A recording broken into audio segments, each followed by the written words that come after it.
Welcome to the Popish Plot. I'm Nate. I'm Jessica. And I'm Mike. And today, we're here to talk about, surprisingly, not a saint. Yet. Today, we are observing the centenary of the conversion of G.K. Chesterton. All right. 100 years ago today, Chesterton was received into full communion with the Catholic Church. Fantastic. Now, Nate is correct. G.K. Chesterton is not currently Not a saint. In fact, a few years ago, the local ordinary in England said, I'm not going to pursue the cause because I don't really see a distinct spirituality. Which is why we at the Popish Plot have decided that we have a We must pursue the cause. No, I was going to say that we have a deep devotion to the left pinky toe of the Lord. So it's a distinct spirituality. Yeah. No one else has this. Mm-hmm. Think of all the times he must have stubbed his tiny little toes as a child. Especially his left pinky toe. Except the Lord was perfect and not at all clumsy. Well, regardless, it is Chesterton who taught us many valuable lessons. Sometimes those cables jump out. I don't know for a fact that the Lord wouldn't have stubbed his toe.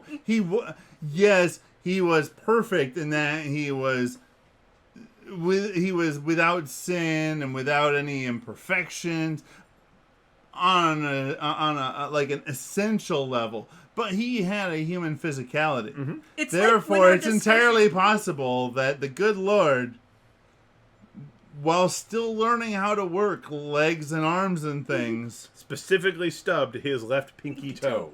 Yes. Fair enough. I'm sold. Like occasionally when we have discussions about how, Mary could have burnt dinner.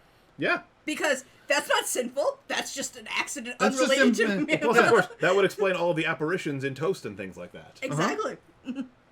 But anyway, we're going to talk about Chesterton. Still trying to figure out why she appears in, coolers. Because they didn't have refrigeration in her time, But she lived in the desert. It's very hot. Yes, so she would have loved artificial cooling. Mm-hmm. Yeah, but we are discussing Gilbert Keith Chesterton. We have a distinct spirituality. Yep. So, Chesterton, born 1874, died 1936. In his lifetime, one of the most famous men in the world. Extremely widely read because he produced a prodigious output. And spent a great deal of time as I believe, an atheist. He was for a time an atheist, and then he spent a long time as an Anglican.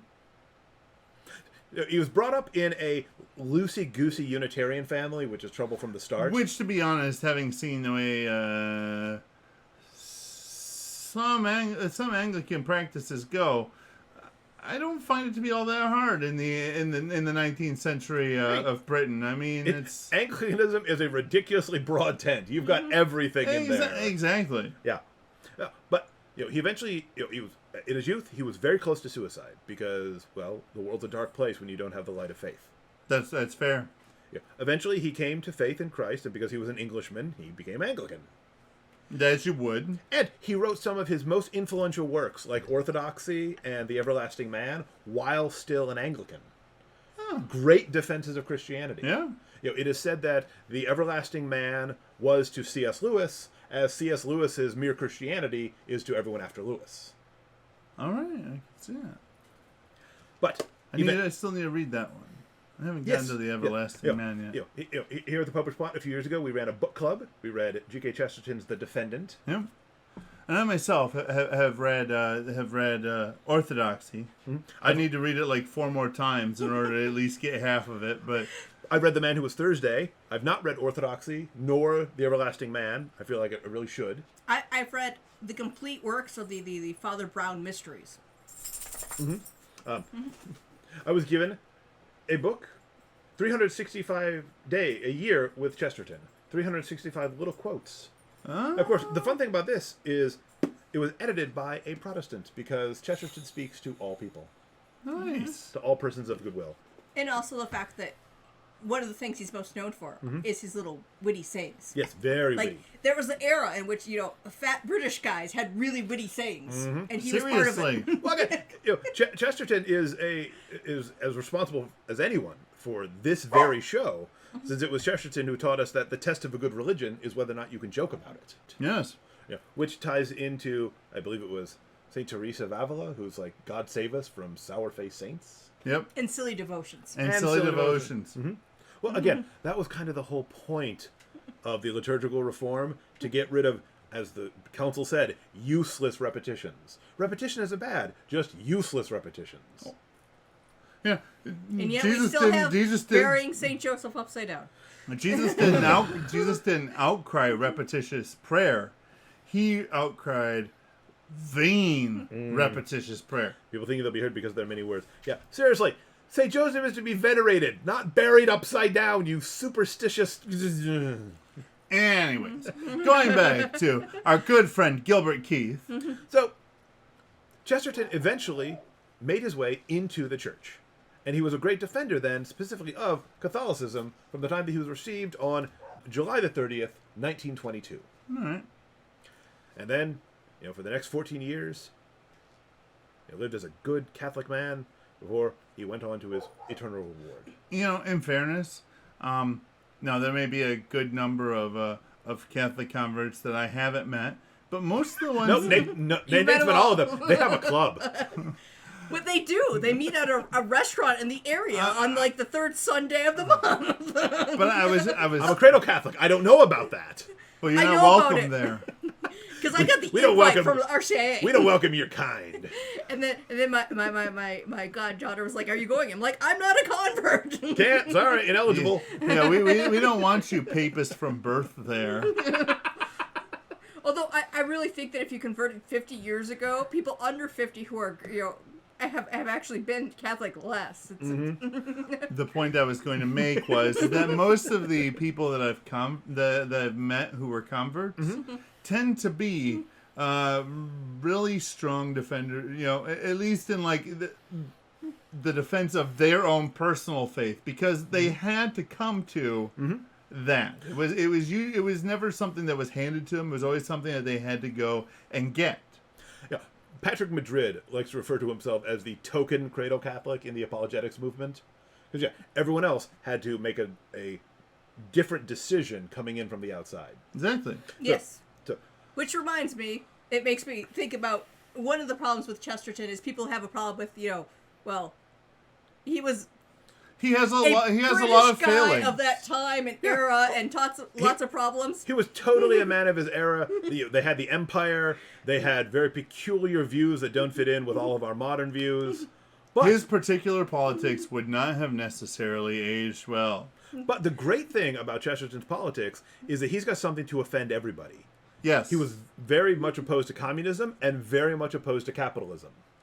Because Catholicism doesn't fit neatly into any of the world's categories. No, and realistically... Although, when you explain his theory to other people, they insist it's communism. Those who don't like it insist that it's communism. And realistically... The super capitalists. If you are trying to fit into being a Catholic and fit very nicely into being any one of those other political ideations, you are in all likelihood failing at one, the other, or both. Mm-hmm.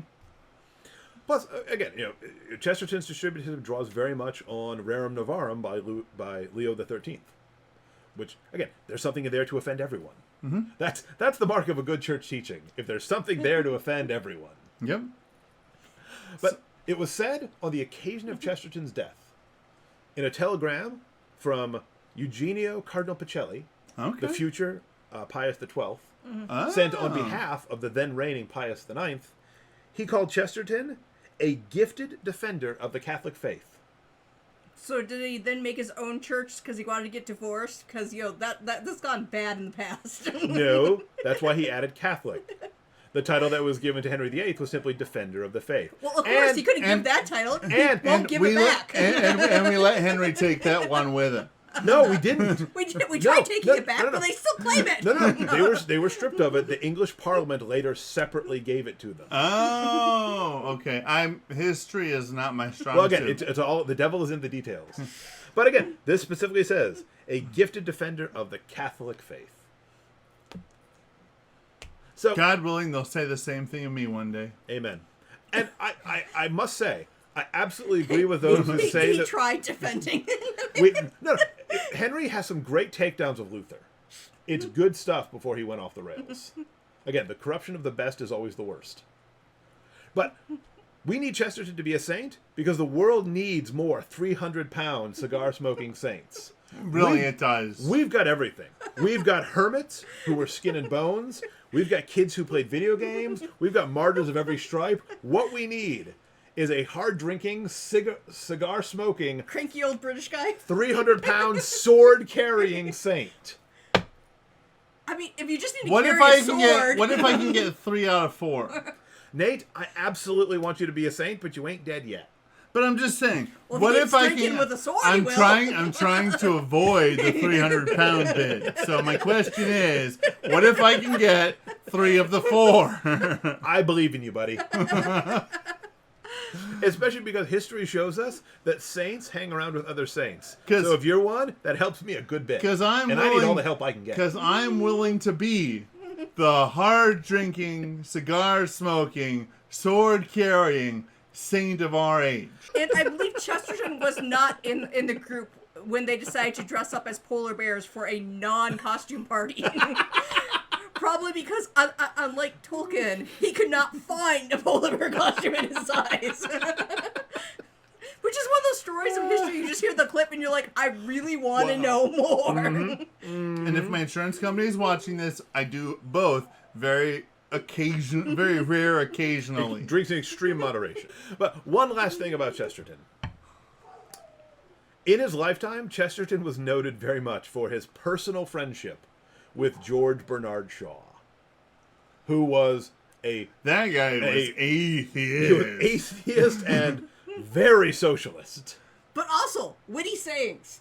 But they both had wit, and they made a great comic duo because there's Chesterton, who was very abundant, and there's Shaw, who looked like a scarecrow. Mr. Shaw puts the capital A, capital T, capital H, capital I, capital E, capital S, capital T in atheist. You know I can't spell. Stop it. But such was Chesterton's generosity of spirit and Christian joy that even though he knew that Shaw was wrong in his vicious atheism, they could still personally be friends. A great lesson for us today, where all of us have friends who aren't who aren't Catholic, who aren't Christian, some of whom are deeply opposed to the church. But we still love these people because God still loves them. Mm-hmm. And also there should be more mysteries solved by priests. There should totally be more mysteries. But again, he wrote all those stories while he was Anglican. But still... I mean, they were both called priests. The only difference is he didn't have a wife in Father Brown. Father Brown was a Catholic priest. I'm just saying. Well, again, he's one of those people who was Catholic before he was Catholic. So, on this centenary of the conversion of Gilbert Keith Chesterton, let us continue to appreciate his writings, to pray for his canonization, and to live with the spirit of Chesterton. Let us embrace all the joys of life, all that God has given us, and let us go forth spreading that joy even to the bitter atheists in our lives. Also, I encourage you to write that bishop about your distinct reverence for G.K. Chesterton, if you have one. Mm-hmm. And if don't make one up. we need this to be legit so that we can get the job done. Mm-hmm. Listen, I totally get why they're not putting, in stuff for the popular British white male. They're kind of trying to get, diverse saints, and they're like, okay, yeah, like, how many British saints do we have? We have a ton of British saints. I think that's a little ableist, Jess, because you got to be more body positive. He was a big fat man. He was a big fat man, but that's the diversity box he checks. But big fat man. But he was also a well-off white male, and not that well off. He was lost all the time. I'm just saying. I'm just saying. He's a writer. He doesn't dress like a poor man. But people just dressed like that back then. Yes, but I mean, he's still middle class at that. When he died, he had a fortune because he was an extremely prolific writer. And they constantly met at the pub and hung out. So clearly they were, destitute. Very healthy lifestyle. Seriously, more groups need to be hanging out in bars philosophizing. Listen, Chesterton died at 62.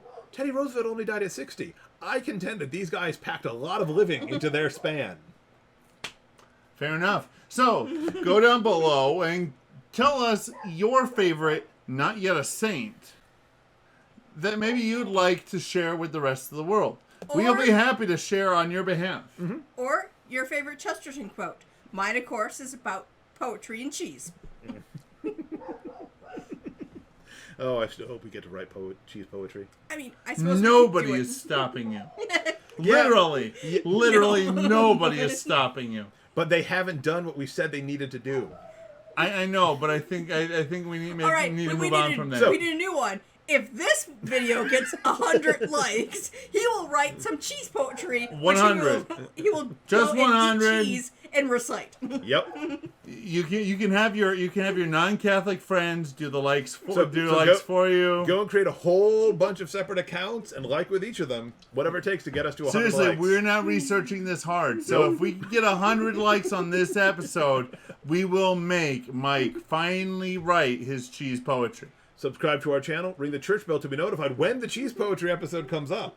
And until then, remember to live your faith. Love your faith. Share that love. Although we do not promise that his cheese poetry will be Gouda. Oh. But it will always be a party. Someone call the Roman pontiff. It'll be nice and breezy. Cheddar. Ba-da-ba-ba-da-ba.